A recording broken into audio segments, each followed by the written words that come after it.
Flotilja e peshkimit në Durrës po përjeton një situatë të vështirë nga shkaku i rritjeve të vazhdueshme të çmimeve të naftës.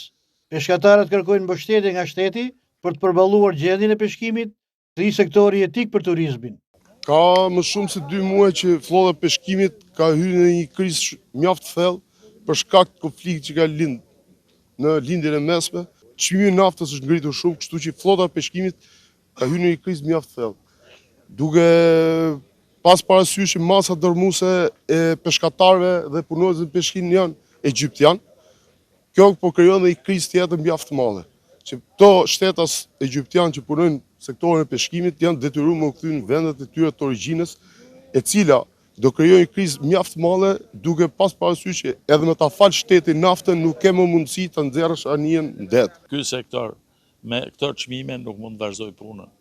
Me çmimin 60 lek për litër, ne na zen një kosto mbi 50% nafta. Me 1000 lek për litër, që është sot 1100 lek që ka shku, ne jemi komplet jashtë kostos. Pra nuk ngjelet as për ekuipazhin, edhe as për me mbajt atë mjetë si për ujit. I bëjmë thirrje ministrit ton radh parë, mbaj premtimet që ke dhënë. Llafet që i thu para kolektivit peshkimit duhet i marrësh me përgjegjësi.